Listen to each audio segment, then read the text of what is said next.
প্রিয় দর্শক, দেশ এবং প্রবাসে এই মুহূর্তে যেখান থেকে আমাদের ইউটিউব চ্যানেলটি দেখছেন সবাইকে প্রীতি এবং শুভেচ্ছা জানিয়ে শুরু করছি আজকের প্রতিবেদন। প্রিয় দর্শক, দেখতে পাচ্ছেন যে আমার সামনে একজন পরিচিত মুখ। এই আপুটিকে এর আগেও আপনারা দেখছেন। এই আপুটি সুন্দর মনের একজন মানুষ, তার নামটা অনেকেই চেনেন। তারপর পরিচয় হব, আমরা তার নাম জানবো। আপুটির সাথে অনেক দিন পরে আমাদেরও দেখা হয়েছে, আপনাদেরও হয়তো দেখা হবে আর কি। তো দর্শক, এই আপুটির নামটা আমরা শুনি। আপু, আসসালামু আলাইকুম। ওয়ালাইকুম আসসালাম। একটু দর্শকদের উদ্দেশ্যে নামটা একটু বলবেন? মোসাম্মদ বৈশাখী। বৈশাখী আপু। তো বৈশাখী আপু, আপনি কেমন কি অবস্থায় আছেন? অনেক দিন পরে তো দেখা হলো। আছি, অবস্থা আছি, একটু খারাপ অবস্থা আছি বলে তো ভিডিওর সামনে আসতে হবে। ভালো থাকলে তো আর বারে বারে ভিডিওর সামনে আসি না। তো এখন আপনার কি অবস্থায় দিনকাল যাচ্ছে? দিনকাল একটু খারাপভাবে যাইতাছে, কোনো মতন যাইতাছে। এখন কি করবো? মা থাকলে তো আর যদি হাজার কষ্টে থাকি মায়ে দেখতো। মা নাই, আর দেখার মতো কে আছে? যতক্ষণে নিজে কর্ম করি ততক্ষণে চলতে হয়, আর যখন কর্ম না করি ততক্ষণে না খেয়েও সময়তে থাকতে হয়। যখন আপনি কাজ করেন তখন খাওয়া দাওয়া চলে সংসারে, আর যখন নাই তখন খাওয়া দাওয়া চলে না। এখন কি কর্ম করতেছেন আপনি? এখন আর কি করবো, যে একটা বলছিলাম আগের ভিডিওতে যে ভালো মনে পাইছিলাম, কিন্তু তার পারিবারিক সমস্যার জন্য সে আমার ছেড়ে চলে গেছে। তারপরে তো ভাবির লোক একটু গ্রাম জিনিসটা জানি না বা কতটা আমাদের কি নাই, তবুও কি পেটের দুঃখিতে গ্রামটা যাইতে হয়। কিন্তু আমি এইসব পারি না, এইসব আমি মাথা নিতে পারি না, এরকম গ্রাম করতে পারি না, লজ্জা লাগে। গ্রাম করতে হলে তো অনেক কিছু জানতে হয়, শিখতে হয়, হ্যাঁ, তারপরে গ্রাম করতে হয়। নাহলে তো গ্রাম করলে কেউ আপনাকে সেভাবে কোনো টাকা পয়সা দিবে না, ঠিক আছে? তো এখন যে ভাবিদের সাথে যান, হ্যাঁ, যান কি? হ্যাঁ হ্যাঁ, এখন যাই, মাঝে মাঝে যাই। এখন সবসময় তো আর যাইতে পারি না, আমার তো শরীরটা খারাপ লাগে যখন, সেখন যাই না। তারপরে যখন ভালো লাগে তো ভাবিগুলোকে যাই। ভাবিগুলোকে যান। তো আগে তো আপনার দেখছিলাম অনেক আগে একটা দোকান ছিল আপনার, হ্যাঁ? দোকান করতাম। এটা কি বলছি যে আমার প্রবলেম, এটা আমার দোকানটা বন্ধ হয়েছে। এই জন্য এখন দোকানটা বন্ধ হয়ে যাওয়া নেই, আমি একটু কষ্টে পড়ছি। কষ্টে পড়ছেন? দোকানটা চালু থাকতো অতটা আমি কষ্টে পড়তাম না। এখন কি আপনার দোকানে চালান পাতি নাই? না না না, চালান পাতি নাই। কিন্তু মানুষে বলে তোমার মতো মেয়ে অভাব কেন? মানুষে কিন্তু সাজগাজে থাকলে মানুষে বোঝা যাবে না যে সে আছে, টাকা পয়সা বা তার খাওয়া আছে। কিন্তু কিছুটা মানুষ আছে, মানুষের না খাইতে পারলে সাজগুজটা ইউটিউবের সামনে আসলে একটু সাজগুজ করে আসতে হয়। এমনি তো নর্মাল ভাবে থাকি, সাজগোজ করি একটু, সবাই যেমন করে আমি ওকে দেখা দেখি আমি একটু সেজে দেখি যে ইউটিউবের সামনে আসি। তাতে দেখে বলে যে তোমার মতো মেয়ে অভাবে, এটা তো বিশ্বাস হয় না। কিন্তু চেহারা ছবি থাকলে ভাই রে বড় লোক না, চেহারা ছবি দেখে উপরটা দেখা যায়, কিন্তু ভিতরটা বোঝা যায় কি আমাদের চলতেছে এটা তো আর মানুষে জানে না। আসছে না যে সিটি গোল্ড পরে আসলে ভাবে মানুষের যে স্বর্ণ পরে তোমরা আসে, কিন্তু এইটা বলে তোমাদের স্বর্ণ আছে, এটা আছে, এটা আছে, কিন্তু স্বর্ণ না, এগুলো সব সিটি গোল্ডের জিনিস আমরা পড়ি, ইন্ডিয়া থেকে আনে এই পড়ি আমরা কিনি। তো মানুষে তো বিশ্বাস করে না যে আমার কতটা আমরা কষ্টের মধ্যে আছি বা এগুলো তো মানুষ বিশ্বাস করে না। এখন কি করবো? তো আপনার দোকানে যদি নতুন করে ব্যবসা বাণিজ্য শুরু করতে চান, হ্যাঁ, তাহলে আপনার আনুমানিক কত টাকার প্রয়োজন হয়? একটা দোকান করতে গেলে ভাই টাকা লাগেই, হয় 50,000, 1 লাখ এরকম, বা 1 লাখের উপরে।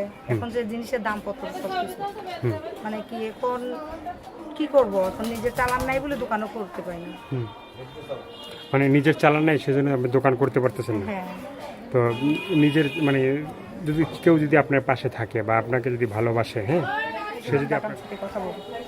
আর ইনসেট এখনো কিনতে পারি নাই, সেই সমর্থ হই নাই, বা জানি পেটে ভাতে খাই। এটা নিয়ে তো মোবাইল কিনতে পারবো না, আর এটা নিয়ে তো আমি নিজে চলতে পারবো না। কি আর পাই এই গ্রামে তো এখন কিচ্ছু অতটা এখন মানুষ বিশ্বাস করে না। এর জন্য কি অতটা ব্যবসায় গেলে সেরকম ইনকাম হয় না, হয়তো বা ভয়ে পর্যন্ত আয়া পড়ি যে দেশের পরিস্থিতি ভালো না, এই জন্য আইসা পড়ি। তো আপনার যে একটা সংসার ছিল, একটা বাচ্চা আছে, ছেলে আছে, হ্যাঁ, এই সংসারটা কিভাবে ভাঙলো একটু বলবেন? আমার শাশুড়ির জন্য। শাশুড়ি কি আপনাকে ভালোবাসতো না? না, আমি বেদের নিয়েছিলাম বলে আমাকে গ্রহণ করি নাই, কিন্তু এখন সে পস্তাইতেছে, বা এখন সে আমার জন্য অনেকটা চিন্তা করতেছে যে আমি হাতে ধরে আমার ভালো বউকে নষ্ট করছি। হুম। আজ আমি নিজের গৃহস্থর মেয়ে আনছি বলে আজ কথা বলা যায় না। হুম।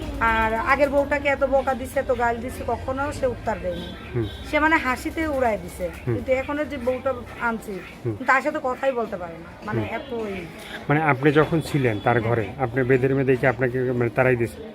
সেটা অত্যাচার করছে না, এমনি তো তারাই তো পাইনি, অত্যাচার করছে বা বলছে যে তোমার মায়ের ফেলামু, মানুষ দিয়ে তুমি যে না যাও তোমার বদনাম দিয়ে তারামু, মানে এইসব কথা বলছে। হুম। মানে এইসব কথা আপনাকে বলছে? জি। তো এখন এই যে আপনার যে মানে নতুন করে মানে কি ধরনের একটা মানুষ যদি পান, হ্যাঁ, তো তার সাথে আপনি সংসার করতে চান বা সারা জীবন থাকতে চান? সেটা আমি বলছি, আমি সব ভিডিওতে আমি বলি যে সুন্দর একটা মন হইতে হবে, হুম। যে মনের ভিতরে কোনো খারাপ কোনো কিছু নাই। আমার যদি সত্যিকারের সে ভালোবাসবে, সত্যিকারের বিয়ে করবে, সে আমার সাথে কখনো খারাপ দুশ্চরিত্র করবে না। সে আমাকে সত্যিকারের ভালো যে বাসবে, সে বলবে যে বিয়ের করেই তো আমি তারে পাবো, সে তো আমারই হবে, সে তার আগে কেন সত্য মানে খারাপ কথা বলবে, সেটা তো আমি পছন্দ করি না। হুম। আমার অনেকে অনেক টাকা পয়সা সাথে খারাপ কথা বলছে, কিন্তু আমি হিসেবে রাজি হইনি। আমি বলছি যে আমি যদি মরেও যাই, না খেয়েও মরি, তাও খারাপ পথে চলবো না।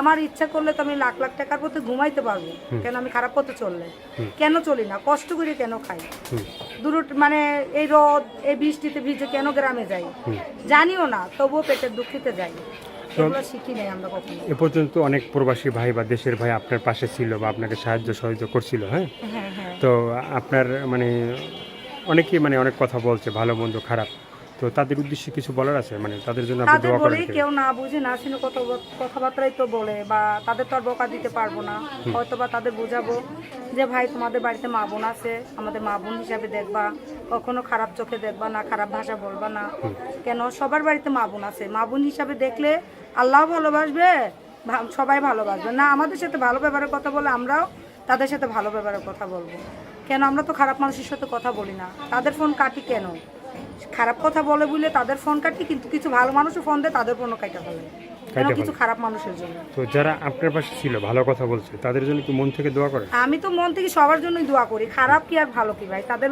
যারা খারাপ কথা বলে তাদের বুঝাই, তারা মানে যারা বুঝে তারা কখন আর দ্বিতীয়বার খারাপ কথা বলবে না। কেন বলি যখন যে তোমাদের বাড়িতে যদি মা বোন থাকে, তে ওদের মুখের দিক তাকে আর আমাদের মুখের দিক তাকে কখনো আমাদের খারাপ ভাষা বলবে না।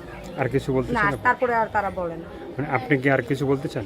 আর কি বলবো ভাই, সবাইকে দোয়া করি, দেশ বা বিদেশের যে যারাই হোক তাদের জন্য সবার জন্য দোয়া আছে, যে আল্লাহ তাদের ভালো রাখুক, শান্তিতে রাখুক, বিপদ আপদের হাত থেকে আল্লাহ তাদের মুক্ত রাখুক, এই দোয়া করি আমি।